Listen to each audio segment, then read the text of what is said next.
When we look at a castle in the Middle Ages, we always think of grandeur, stone walls, towering towers, waving banners, and of course, the noblemen who lived inside. It looks like a paradise built against the chaos outside.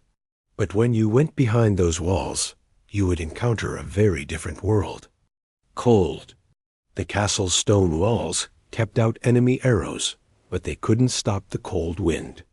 At night, the icy air seeped into your bones, slowly consuming you. Even the fires couldn't warm the walls. Often, steam would freeze in the corners of the rooms. Your breath would look like ice. And darkness.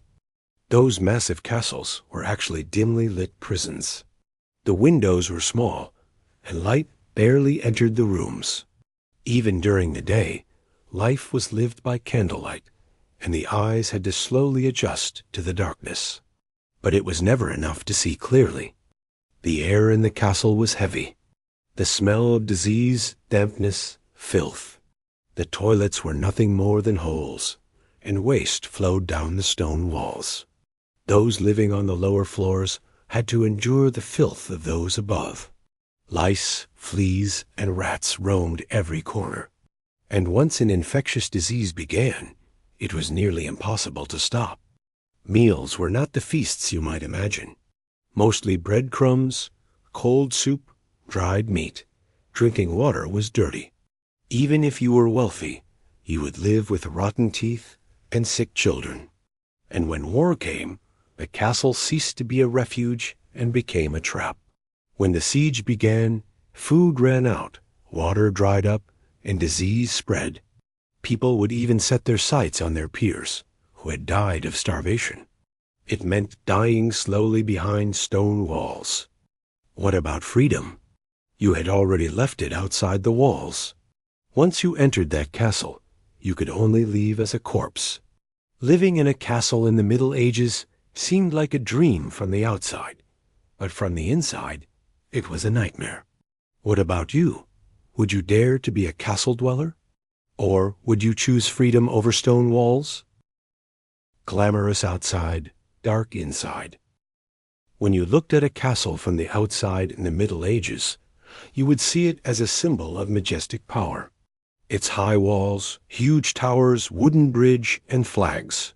It was like a monument saying, "Stay away," even to enemy armies. For the townspeople, these walls meant safety. For the wealthy, it was prestige and power itself. But when you stepped behind those stone walls, you would realize that the grandeur was just an illusion. The interior of the castle was always dark and gloomy. The walls were so thick that sunlight barely penetrated inside. The windows of the rooms were tiny and high up, so the interior was always dimly lit. Even during the day, people had to work by candlelight, their eyes growing accustomed to the darkness. Cold seeped through the walls, and the stone floors were always damp. When it rained, water dripped through the cracks in the stones, forming small puddles in the corners of the rooms. After a while, that damp air would seep into your bones. People would wear layer upon layer of woolen clothing, yet they couldn't escape the shivering. Even if you sat by the fire for hours trying to warm up, it was impossible to heat the stone walls. And the crowds. Beneath that grand facade, hundreds of people lived crammed into tiny rooms. Dampness in the corridors, a heavy smell of smoke in the dining halls, and darkness in every corner. Over time, those stone walls made one feel like a prisoner. Once you entered, freedom remained outside the walls. From the outside, a castle seemed like a dream for the people. But for those who lived inside, it was more of a nightmare than a dream.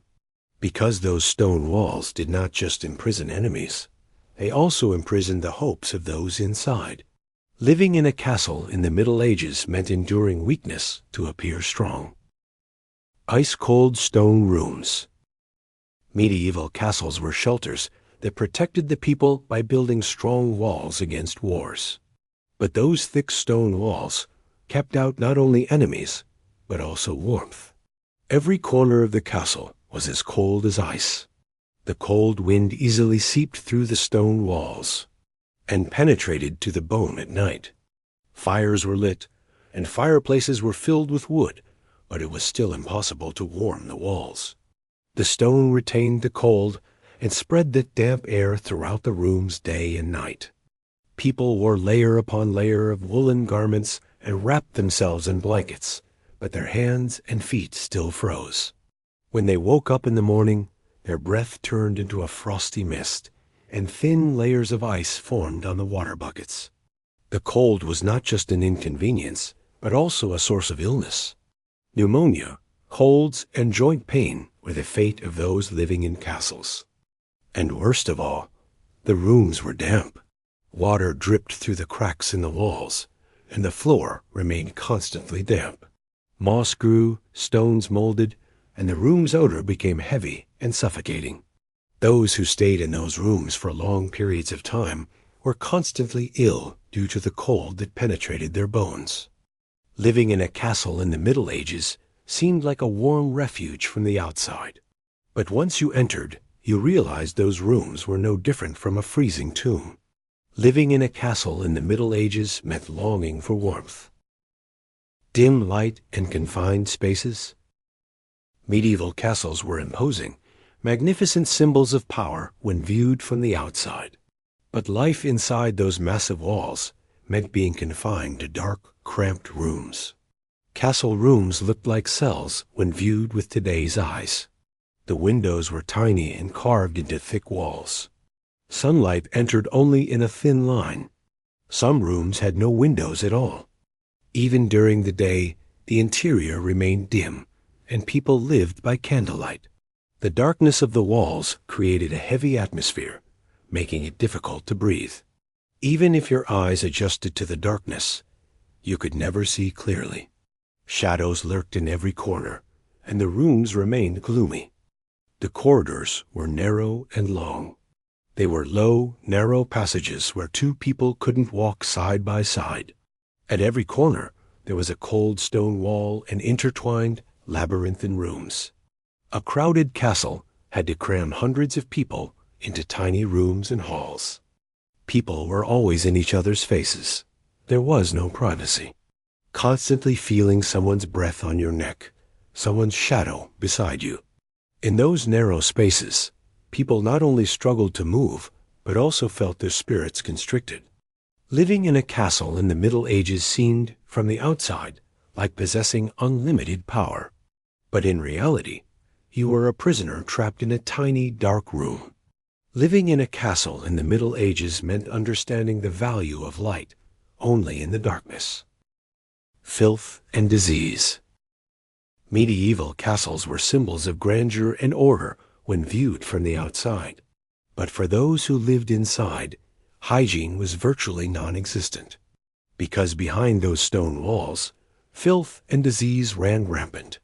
Castles were large, cold, and damp, and the hundreds of people who lived inside slept, ate, and went to the toilet in the same cramped spaces. But when we say toilet, we don't mean it in the modern sense. It was simply a hole carved into the wall, a basic structure through which waste flowed down the castle walls. For those living on the lower floors, the waste from above would almost fall on their heads. The floor was damp. The rooms were covered in moss, and the water dripping from the walls combined to create a heavy odor.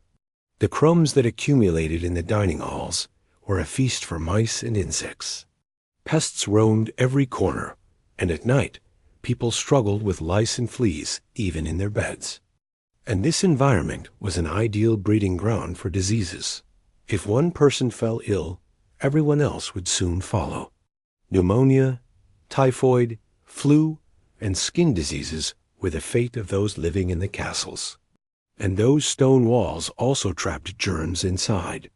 From the outside, a castle appeared orderly, clean, and safe. But once you entered, you realized it was just a stone box built over filth. Living in a castle during the Middle Ages meant breathing in disease and despair every day. Bad food and water. Medieval castles were imagined as magnificent places filled with lavish banquets when viewed from the outside. But in reality, even feeding oneself within those stone walls was a great struggle. The castle kitchens were always smoky and chaotic. The soups prepared in large cauldrons over wood fires often had only one flavor: salt and flour. Because food options were limited, bread was stale and hard. Meat was preserved for weeks as dried, salted pieces. Vegetables were muddy and often rotten. There was plenty of salt and onion on the tables, as this was the only way to mask the spoiled taste. The amount of food was not the same for everyone either. While the lords of the castle and the elite sat at better tables, ordinary people had to make do with crumbs. Most of the time it was a bowl of soup, a piece of bread, and that was it. And water. It wasn't as clean as it is today. The wells were filled with dampness, and the water was murky. They had to collect rainwater to drink, but it often turned into a poison-carrying disease. Diarrhea, dysentery, and stomach illnesses were common in castles. Eating was not about satisfying hunger, but a necessity for survival. And with every bite, you carried the fear of falling ill the next day. From the outside, medieval castles seemed like the site of feasts. But living inside, you realized those feast tables were only for a few. For the rest, dry bread and diseased water were enough for a lifetime. Living in a medieval castle meant swallowing a little more disappointment with every bite. The siege nightmare. Medieval castles were built as refuges against enemies. But no matter how thick the walls were, a siege was a nightmare for those living inside. When war broke out, the castle gates were closed, and everyone was trapped inside. In the early days, people were hopeful. They thought they could survive for a while on the food in the storerooms. But as the siege dragged on, the torture began. The food ran out. First, the good meat, sacks of flour, and dried legumes were gone. Then stale bread and animal bones began to be boiled. Finally, rats and even dead horses were put on the table. Water sources dried up. If it didn't rain, people had to collect dripping water because the wells were poisoned by the enemy and became undrinkable. Epidemics broke out. If one person fell ill, the entire castle would soon be struggling with the disease. It was impossible to go outside. Every door and window was within range of the enemy's arrows. Those inside eventually felt trapped by the walls. The rooms were dark, stuffy, and crowded. Even breathing was difficult. And the longer the siege lasted, the more hope began to fade. People sometimes wanted to surrender to the enemy or even try to escape. But more often than not, the stone walls became their graves. Medieval castles may have been protective against the enemy, but they were also a trap for those inside. What appeared to be a sturdy castle from the outside turned into a stone cage when viewed from the inside. Living in a medieval castle during a siege would consume both patience and hope. Life was even harder for the lower classes. Medieval castles were the world of the powerful. Castle lords, nobles, and commanders enjoyed lavish banquets, comfortable rooms, and ornate clothing. But for the lower classes, life within those same stone walls was a much heavier burden. Servants, peasants, soldiers, and chamberlains were forced to work in the castle. But in return, they received only a bowl of soup, a piece of dry bread, and a cold stone bed. Their rooms were smaller and darker. They often slept in windowless cells, unable to see the daylight properly. They had no firewood to keep warm. Only the fireplaces on the upper floors were lit, and the heat never reached the lower floors. The rooms of those living on the lower floors were always freezing cold. The worst parts of the meals were theirs: stale bread, watery soup, and leftover meat scraps. Sometimes they had to make do with just a few olives to fill their stomachs. And cleanliness. The rooms on the upper floors might be cleaned once a week, but that was impossible for those on the lower floors. Lice, Fleas and mice roamed the lower floors. Diseases would start there and spread upward, taking down dozens of people before reaching the upper floors. They did the heaviest work, carrying stones, chopping wood, cleaning the stables, and disposing of toilet waste. But they received no compensation whatsoever. It was as if they had been born solely to work for the castle, to keep its walls standing. Living in a castle during the Middle Ages was difficult even for the wealthy. But for the lower classes, it was a literal struggle for survival. Living in a castle during the Middle Ages was not a dream for the lower classes, but merely a duty and a fate. Conclusion: life imprisoned between stone walls. From the outside, medieval castles looked like fortresses, symbols of power and grandeur. High walls that deterred enemies, towers decorated with flags, and magnificent halls that reminded those who lived inside how privileged they were. But the reality was quite different. Behind those walls, the coldness of stone permeated everything: darkness, gloom, filth, hunger, and disease. Every room, every corridor had the atmosphere of a prison.